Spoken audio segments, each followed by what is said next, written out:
Baik, kali ini kita kedatangan VKR dengan kendala motor ini mogok tadi. Oke, setelah kita ganti businya dan ternyata untuk bagian knalpot mengeluarkan asap tipis.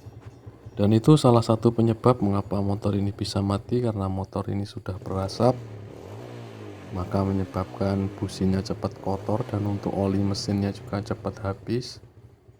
Dan langsung saja kita ke pembongkaran untuk bagian mesin-mesinnya.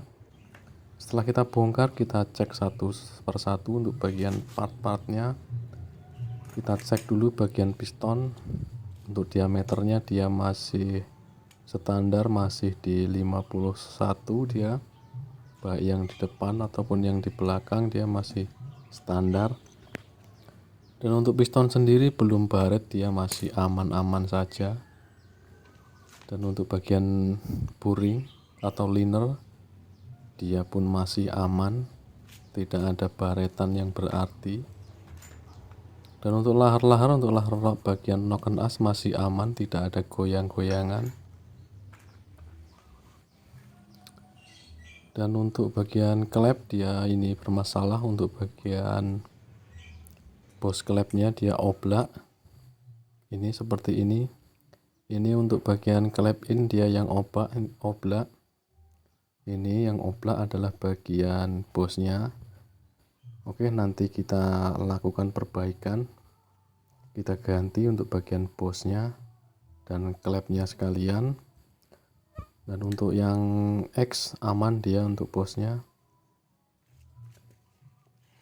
Dan ada satu lagi ini untuk baut karburatornya, ini sudah dull untuk bagian yang kanan.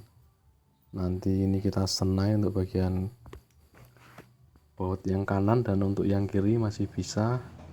Dan satu lagi ini bagian businya dia sudah agak dull, itu untuk bagian busi juga nanti kita perbaiki, kita senai juga. Dan untuk penanganan ini saya sudah buatkan video terpisah-pisah, baik penyenaian atau pergantian bos dan yang lain-lain.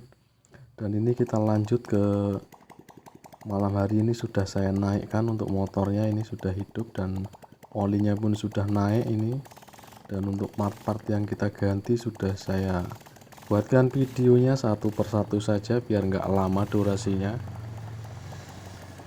Ini motor sudah naik, oli sudah lancar dan sudah tidak berasap lagi. Dan kita tes keesokan harinya, dan untuk karbu sudah saya servis, sudah saya diamkan satu malam, dia tidak banjir karena sebelumnya ini banjir.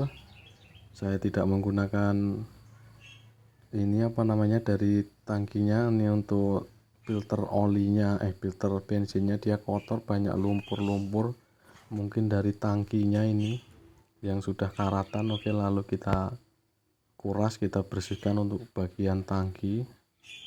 Dan untuk filter bensinnya kita ganti. Oke, setelah beres semua, lanjut kita ke pemasangan cover dan kita tes motornya. Dan motor pun sudah hidup, dia tidak ada kendala, dan untuk asapnya pun sudah hilang. Dan untuk liner atau blok tidak saya kolter atau lemer, cuman saya ganti ringnya saja. Dan demikian untuk penanganan untuk motor Vega kali ini, dan terima kasih kepada yang menyimak dan sekian.